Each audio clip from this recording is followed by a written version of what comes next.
This conference will now be recorded.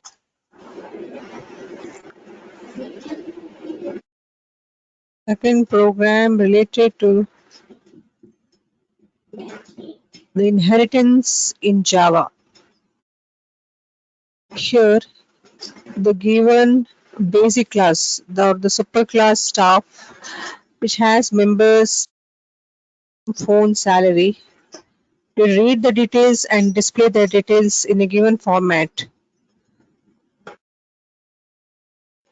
Next, in the main program, we write what are the variables that you declare.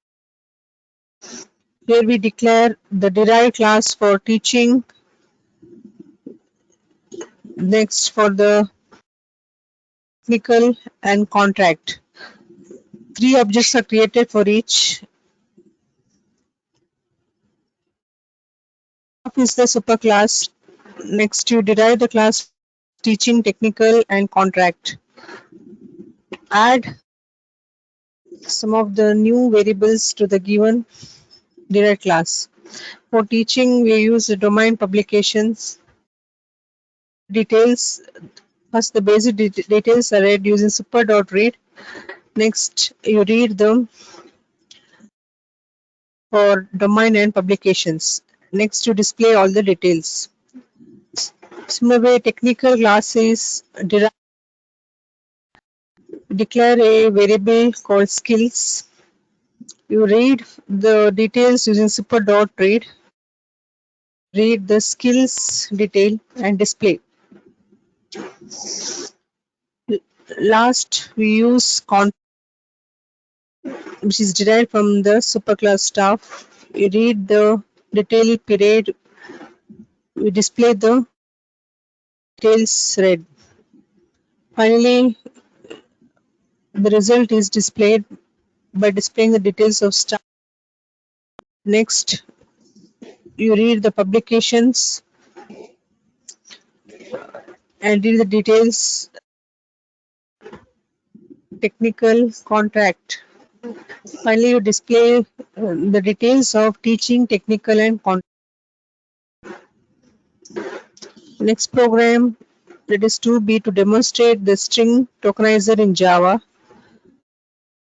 Here, a customer class to store the details of name and date of birth. The date of birth is given the format dd/mm, which should be displayed according to the given format using string tokenizer. That is, token should be delimited by comma, separated by comma, name, comma, dd, comma, comma, yy, final output that you have to display. We start with the program customer Java. You have to input scanner, which are the packages. The customer you have to declare with name and date of birth. You have to read the details, enter. Next, you have to enter the date of birth in the given format. Finally, you have to display by tokenizer. And new tokenizers you have to update accordingly. Lastly, you have to call the main functions to read the customer details, read and display. The customer name and their date of birth is entered.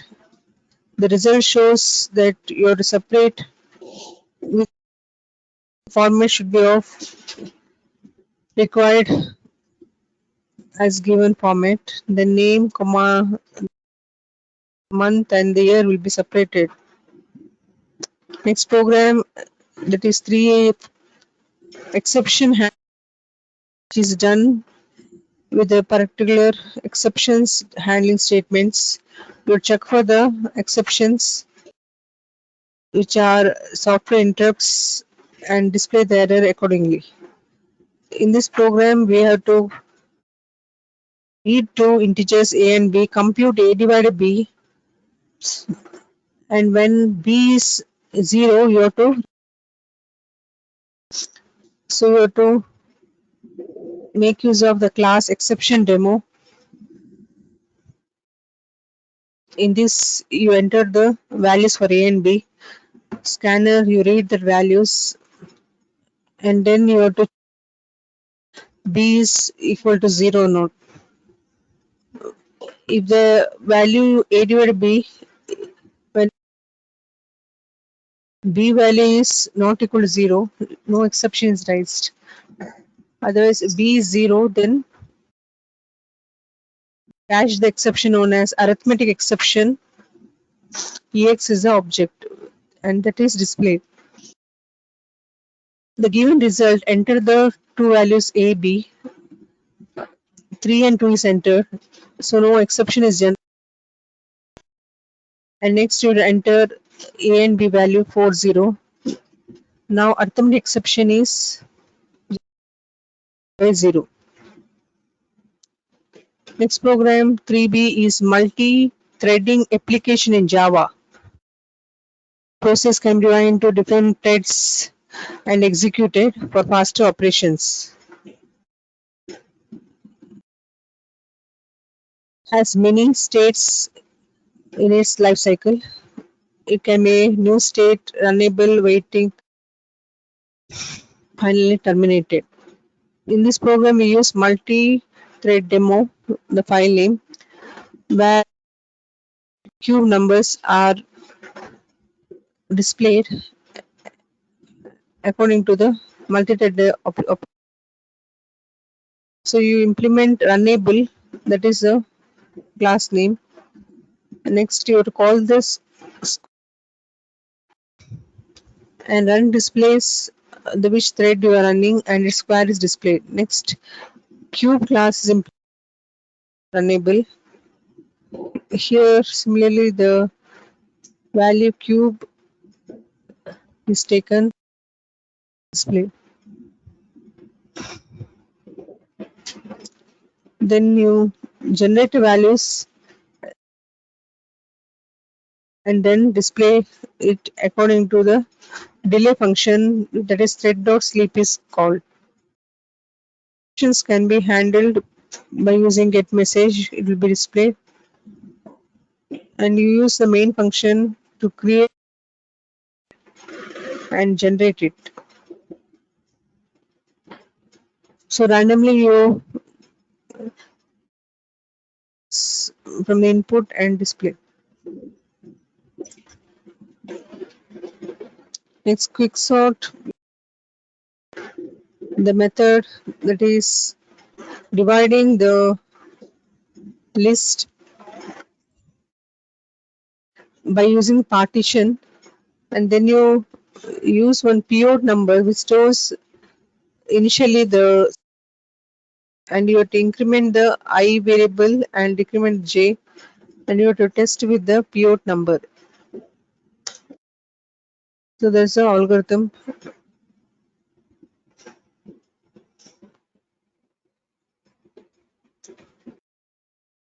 Read randomly the numbers and then you can display that sorted. The quick sort, you divide to left and right. Left half and right half contains the right list. You have to call that recursively quick sort.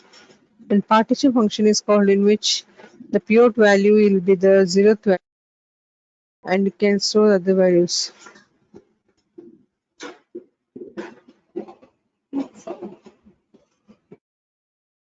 Finally, the sorted elements taken, which will be swapped according to the function displayed.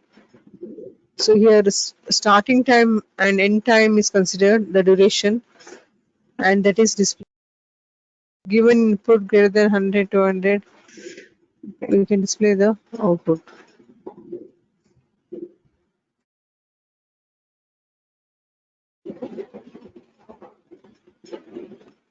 Next program about the merge sort.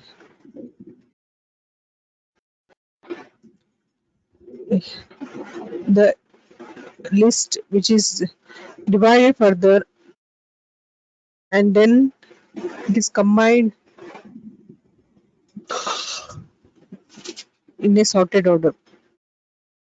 So given the list is divided,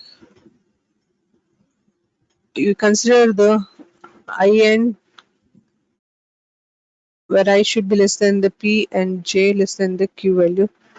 And then you have to call the two functions. Next, you have to call the functions random. Next, display functions to display the list sorted one. And you divide the list into half. And next, you have to just display the value.